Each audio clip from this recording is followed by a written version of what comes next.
Rally adalah salah satu cabang olahraga otomotif paling menantang, paling menegangkan, dan penuh aksi. Rally lebih dari sekedar balapan. Ini adalah pertarungan melawan waktu dan elemen alam yang tak kenal ampun. Dari medan terjal pegunungan, gurun yang membara, hingga jalanan tersembunyi yang penuh misteri. Olahraga ini menguji batas ketahanan, keberanian, dan keahlian. Rally yang dahulu hanya uji ketahanan kendaraan, kini menjadi salah satu ajang otomotif terbesar di dunia. Bagaimana itu bisa terjadi? Yuk kita simak pembahasannya.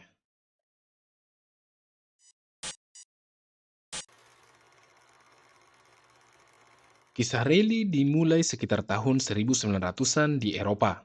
Saat itu, mobil adalah teknologi baru yang mengejutkan. Dan untuk menguji kemampuannya, para perintis otomotif mulai mengadakan balap rally atau perjalanan panjang dari satu kota ke kota lain. Bukan untuk sekedar sampai di tujuan, tetapi untuk menunjukkan bahwa kendaraan ini bisa bertahan menghadapi berbagai medan berat dan cuaca ekstrim. Dengan rally ini, produsen mobil mendapatkan kesempatan untuk menguji inovasi teknis mereka dalam kondisi nyata. Bagi para pengemudi, rally menjadi ajang pembuktian keterampilan dalam mengatasi berbagai tantangan. Dengan adanya balap rally, lahir pula komunitas penggemar dan peserta yang memiliki semangat kompetitif, serta dorongan untuk terus mendorong batas-batas teknologi dan kemampuan mengemudi. Salah satu perlombaan besar pertama yang tercatat adalah Monte Carlo Rally pada tahun 1911, di mana para peserta harus menempuh perjalanan panjang dari beberapa titik di Eropa untuk mencapai Monte Carlo, melewati salju, hujan, dan jalanan kasar. Para pengemudi bukan hanya dituntut untuk menjadi yang tercepat, tetapi juga harus memiliki ketangguhan dan teknik yang luar biasa untuk menyelesaikan setiap etape. Disinilah rally mendapatkan jiwanya, sebuah perjalanan penuh bahaya dan ketegangan, yang membutuhkan kendali sempurna dan keberanian tanpa batas.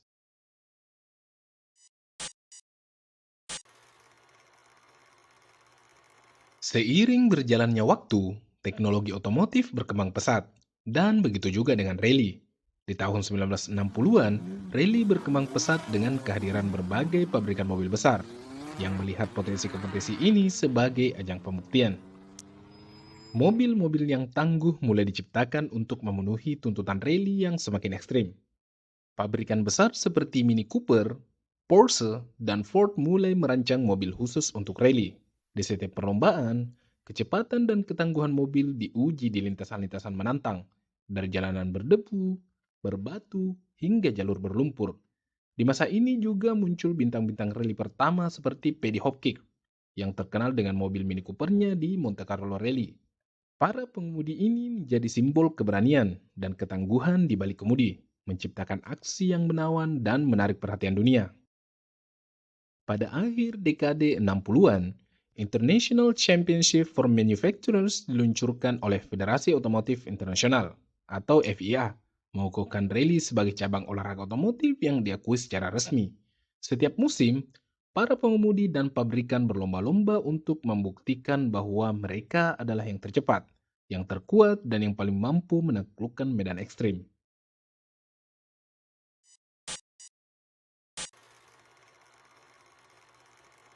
Puncak dari rally datang pada tahun 1973, ketika FIA meresmikan World Rally Championship atau WRC.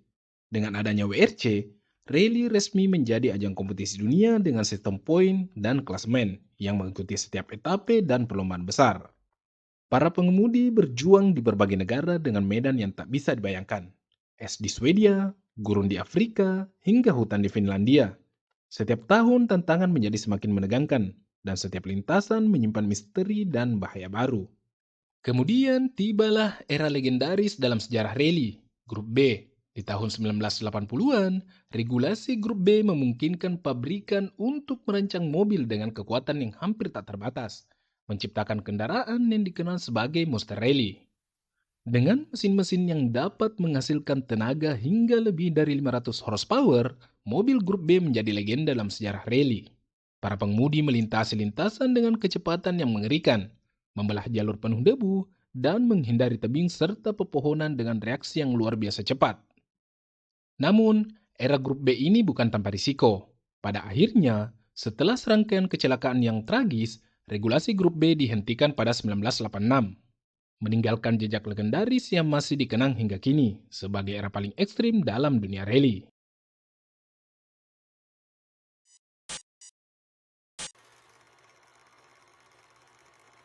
Setelah era grup B, WRC tetap berjalan dan rally menjadi lebih modern, mengandalkan teknologi tinggi serta keamanan yang lebih ketat.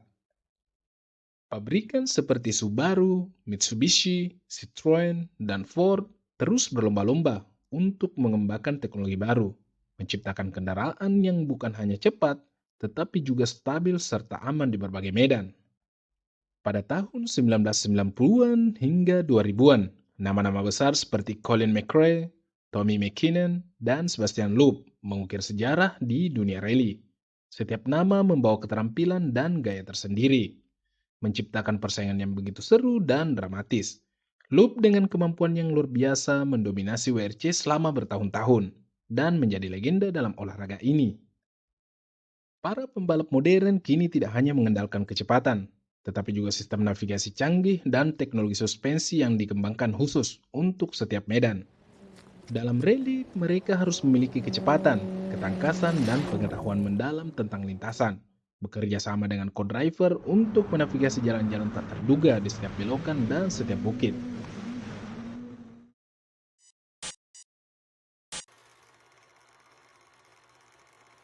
Rally di Indonesia dimulai pada tahun 1970-an. Pada awalnya, kegiatan rally diadakan secara sederhana dan lebih banyak diikuti oleh pecinta otomotif lokal. Rally Indonesia kemudian mendapatkan popularitas pada tahun 1980-an dengan adanya kejuaraan nasional seperti Rally Medan dan Rally Sumatera. Event-event ini menarik banyak peserta dan memupuk semangat kompetisi.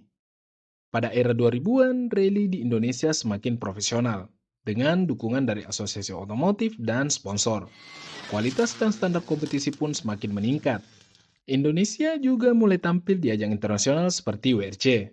Pembalap Indonesia pertama yang ikut di WRC adalah Beng Suswanto pada tahun 1986. Kemudian yang paling terkenal adalah Rifat Sungkar yang memulai kiprahnya di WRC pada tahun 2002 dengan mengendarai Mitsubishi Lancer Evolution 4. Ada pula bintang rally Indonesia yang juga bersinar adalah Subhan Aksa, dengan salah satu pencapaiannya meraih podium di WRC 2 pada tahun 2012. Rally di Indonesia semakin berkembang. Hingga tahun 2024 ini, total ada 4 ajang rally resmi di Indonesia yang masih aktif dan rutin dilaksanakan setiap tahunnya.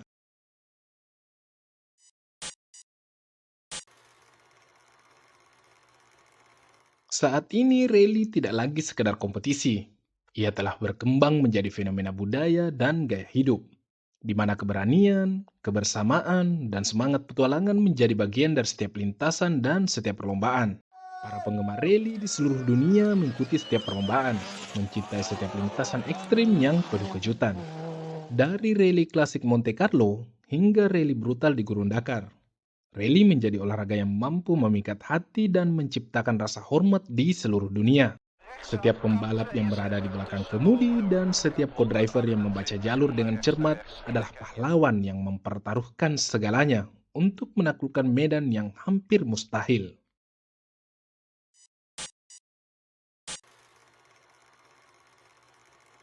Rally adalah perpaduan antara kecepatan yang memacu adrenalin dan ketenangan yang diperlukan untuk menavigasi jalanan paling berbahaya. Ini bukan sekedar balapan, tetapi panggilan bagi mereka yang berani menantang risiko dan ketidakpastian. Para pembalap rally tidak hanya menaklukkan medan sulit, tetapi juga mengatasi ketakutan dalam diri mereka.